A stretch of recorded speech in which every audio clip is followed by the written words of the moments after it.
It's going to be Federalist 77 Part 2. And as you see, I'll leave this note all throughout the reading of this paper. If you didn't catch Federalist 77 Part 1, please take a listen. I say why it is important to read all of the Federalist Papers, to take your time. Don't be frustrated if it'll take you a while. It took these people almost 1 year to write the Constitution and to send it to the states and ratify it. And it's only 85 of them. If you were to follow even my reading of these, my recording of the reading of these Federalist Papers, all of them average out less than an hour. Each single one of them, I should say. Each single one of them averages out less than an hour. So if you put 85 hours into it, even if you were to divide it into one Federalist paper every other day, within half a year you can go through all of them. So that's why I say it's important to read all of them from 1 to 85 and read them in order if you can.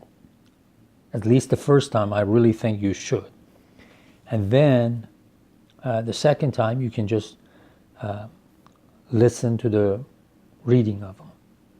But it's important the first time that you read along with me or with anybody else who's made a recording of it. The only people that I know, the only organization is LibriVox, and it's done by multiple volunteers.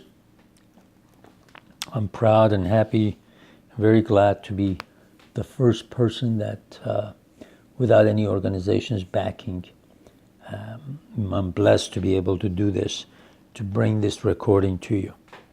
So let me start with paragraph 2 of Federalist 77.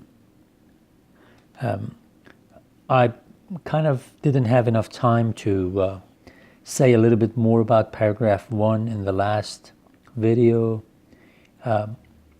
He said that we got the Senate involved when the president is going to appoint people or remove people in certain cases. We want the Senate to concur, to agree. And this way, when the appointments are made, they're thought out. President just doesn't all of a sudden appoint somebody just because he likes them, not because they are one of his favorite people or whatever, because he knows these appointments are going to go and be actually okayed, approved by the Senate. Senate is going to have to give him consent. So he's more thoughtful in appointing people. And at the same time, they are not going to remove people who've been appointed, have gained experience, if an administration changes, let's say in Department of State, in Department of Defense, because then you're just going to make the government not work so well, because you've got these people who've gained so much experience, and if you just remove them at whim, then you're just doing damage to the working of the government. So it says that's another reason that when people are being appointed, whoever appoints them, in this case the president, takes a deeper look, a better look at who he or she is appointing, and also the Senate will take their job a little bit more seriously. So paragraph 2, to this union of the Senate with the president in the article of appointments, it has in some cases been suggested that it would serve to give the president an undue influence over the Senate, and in others that it would have an opposite tendency, a strong proof that neither suggestion is true. So either way, we don't agree with this, that either the president is going to have too much influence on the Senate, or the Senate is going to have too much influence on the president, and one will be the tool of the other, rather than an independent branch of the government. Next paragraph, to state the first in its proper form, it is to refute it. To state the first in its proper form is to refute it. It amounts to this: the president would have an improper influence over the Senate because the Senate would have the power of restraining him. This is an absurdity in terms. It cannot admit of a doubt that the entire power of appointment would enable him much more effectually to establish a dangerous empire over that body than a mere power of nomination subject to their control. So it says, how can the president rule over the Senate when all he does is appoint people, nominate people, and then they have to okay it? How can this be exerting too much influence on the Senate? Next paragraph. Let us take a view of the converse of the proposition. The Senate would influence the executive. Let's look at the other way around. Why are these critics saying that the Senate would influence the executive? Influence it too much. Bring it under its control. That's what he's trying to say. As I have had occasion to remark in several other instances, the indistinctness of the objection forbids a precise answer. He says we've looked at this in other papers. In what manner is this influence to be exerted? In relation to what objects? The power of influencing a person, in the sense in which it is here used, must imply a power of conferring a benefit upon him. How could the Senate confer a benefit upon the president by the manner of employing their right of negative upon his nominations?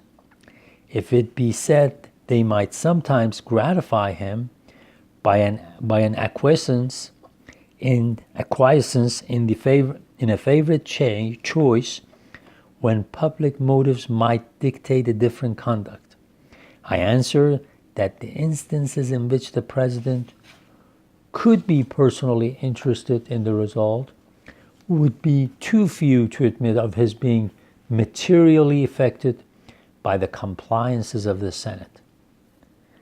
The power which can originate the disposition of honors and emoluments is more likely to attract than to be attracted by the power which can merely obstruct their course.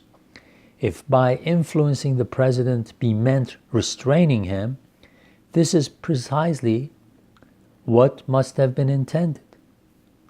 And it has been shown that the restraint would be salutary, at the same time that it would not be such as to destroy a single advantage to be looked for from the uncontrolled agency of that magistrate. The right of nomination would produce all the good of that of an appointment, and would in a great measure avoid its evil. So, if you mean by influencing the president, the Senate influencing the president, if you mean restraint, in other words, making sure that he doesn't overstep his bounds, yes. That's why we've given the Senate the power to concur with the president in certain things. So it's not like one controlling the other. It's just that we've set up this system in a way that it works best for the whole. The next paragraph, upon a comparison of the plan for the appointment of the officers of the proposed government with that which is established by the Constitution of this state, a decided preference must be given to the former. Look, he starts comparing what the provision is in this new Constitution, the powers given to the president, with the provision in the Constitution of State of New York, which these papers are first being published at. He says, look at our own state. And this Constitution has done much better job than what we've done in our state. In that plan, the power of nomination is unequivocally vested in the executive. In that plan, he means in the Constitution of the United States. and as there would be a necessity for submitting each nomination to the judgment of an entire branch of the legislature, the circumstances attending an appointment, from the mode of conducting it, would naturally become matters of notoriety. Notoriety here means being noticed, very important, not to the same meaning that we use now. And the public would be at no loss to determine what part had been performed by the different actors. The blame of a bad nomination would fall upon the president singly and absolutely. The censure of rejecting a good one would lie entirely at the door of the Senate, aggravated by consideration of their having counteracted the good intentions of the executive. If an ill appointment should be made, the executive for nominating and the Senate for approving would participate, though in different degrees, in the opprobrium and disgrace. Since I don't have enough time in this video to continue with the next paragraph, in brief, he says that in the new Constitution we've written up for the United States, the president has the sole power of nominating. So if he or the Senate do something wrong, you know exactly who's to blame and who's to get the credit.